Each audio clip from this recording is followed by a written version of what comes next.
What's going on, people? We are Tottenham TV here. Tottenham have won by 4-1 against Aston Villa. And at half-time, we didn't think that was coming. But you know what? You've got to give a massive credit to the team for the fight and the work that they put in today, because it was more or less bar two players with Sonny and Pedro Porro. It was the same team that played Wednesday night. Aston Villa were coming into it fresh, you know. They rested everyone in midweek. They went out the cut to get to prioritise this game and to get a win in this game. We battered them here 4-1. And the work, the laborious work that went in from the majority of the team today, I mean, I cannot commend them enough, and I can't thank them enough for that performance. The second half, we absolutely tore them to shreds. It was a monumental effort, I think, from the lads today. The fact that we were 1-0 down in this game, love you too, mate. The fact we were 1-0 down against a very well organised, a very tricky Villa side who clearly came here with a game plan. I think they didn't usually play the way they played today. Wasn't going forward so much. Onana covering all those spaces. They got that goal from a set piece, and when that goes in, the way we've been playing that first half, we looked at Leggy. We didn't seem to be on our game in that first half, and you thought maybe that effort that we had on Wednesday was taking its toll on us in that first half. And we struggled, and everything was going against us. Obviously, we came out in the second half and got that goal. Beautiful ball from Son, but then, yes, you know? Guys, I'm very sorry. The fact that in that second half, you have, after we get the goal, Son goes off, because, you know, I don't know, we're protecting him or whatever. Romero then goes off injured, so we're then having bringing Ben Davis on. Richarlison comes on and goes off injured again as well. He also played a massive game when he came on the pitch and he had to go off injured. So there was a lot of reasons why this could have easily gone against us today, but not only did it not go against us, we absolutely thrived in those conditions. And I found out when our backs against the wall, we came out fighting today. And it was all due to hard work, love, effort from the team. We never stopped pressing. We carried on upping our intensity. And we have the quality. And unbelievable second half as well. We 1-0 down, come away with a 4-1. With the goals we scored, unbelievable goals we scored as well. I'm so happy. And you know what, yeah? When Sonny goes off, everyone's like, oh, why is Sonny coming off 55 minutes when Sonny's just getting into the game? He just provides that unbelievable assist. He was causing them problems as well apart from that. Richarlison comes on, provides a great assist. Richarlison goes off injured. James Maddison comes on and scores the free kick. I mean, the subs just kept coming on and making an impact, didn't they? It was absolutely brilliant. And it was a shame because they would take you off. They were players who were going off and were playing really well. Ben Tinker was also having a great game. Son looked like he was just coming into the game. He just got a great assist. Romero was dealing with Watkins, and they all had to go off due to injury or fitness or whatever. And whoever came on, as you say, not only did they help the team, but they actually became one of our main players. And it was incredible. It's such an amazing effort from this team. And is that a testament now to the squad that we're building here? Because we've got players on the bench that can actually make an impact. When you look back to last year, we didn't have those players that can consistently make an impact off the bench. Exactly. And just the quality of goals that we were scoring today was phenomenal. The ball for that first goal from Son on the left wing, didn't even think twice about it, on his left That was foot. an unbelievable assist. Unbelievable, and right on Brennan Johnson's foot, who got there on the back post as he so often does.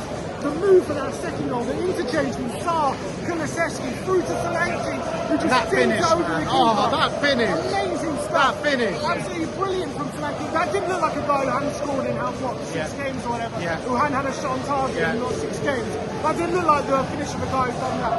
Then obviously the third goal, brilliant passing from Pape Matar Sarr, wins the ball in the middle of the park. Beautiful way of passing to Rishi. And I think Rishi, who's maybe less confident or maybe fearful of his place in the team, probably takes a shot looking to prove himself.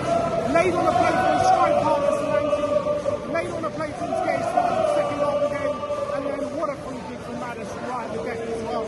Phenomenal. And again, for him to come on and make that impact when people are asking, is he sulking on the bench when he came off the other game? It would be very easy for a player like him to feel like he should be in the team. But he came on, and I thought he had a brilliant cameo, won that free kick with a good pass, and then what a dink into the top corner.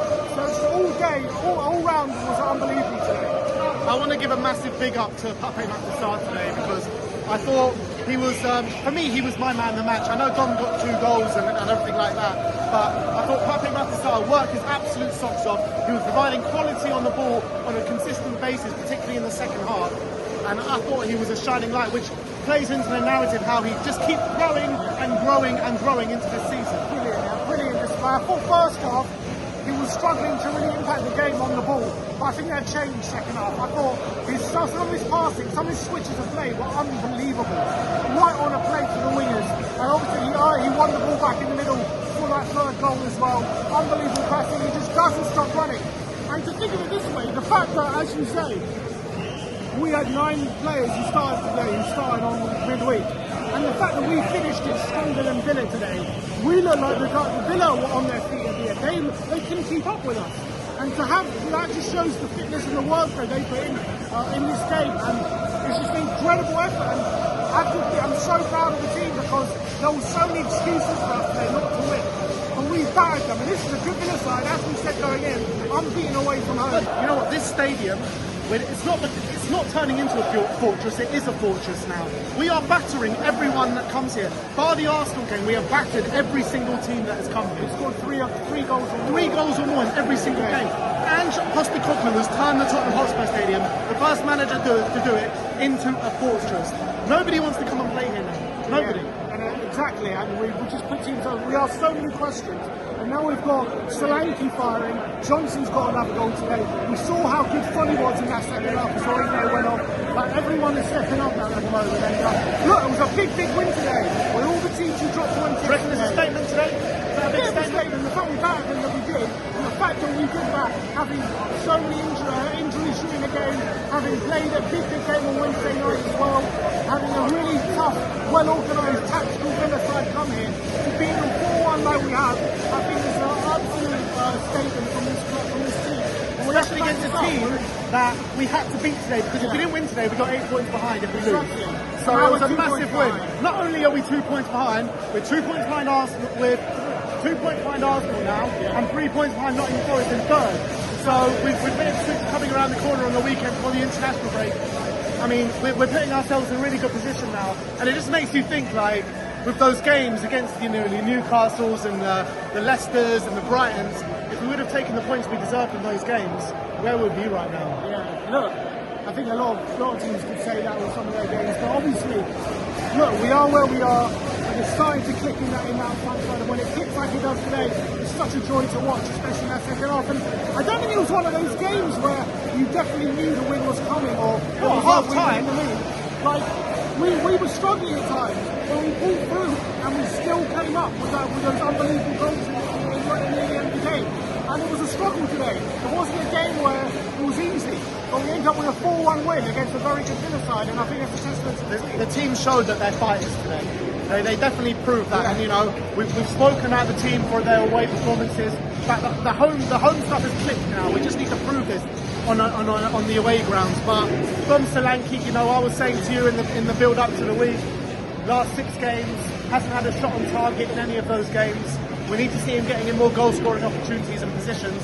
Well, he's put those critics to bed, scoring 2 goals today. And that's what he does. He's such a threat in the box. You can never stand still. You can never switch off because he's always buzzing around looking for opportunities. Not only does he do that, but he gives you what he gives you off the ball. He's pressing yet again today. Astonishing stuff on Solanke. Literally, in the 10th minute of the stoppage time, he's running, chasing Pape Torres, getting the tackle in. He won the free kick. And he plays every game. Yeah, and he won the free kick for the 4th goal as well. Like, he never stops running. He was out on his feet on Wednesday night. Yeah, you wouldn't know it with how he played today. The run for the 2nd goal, beautifully timed, just onside.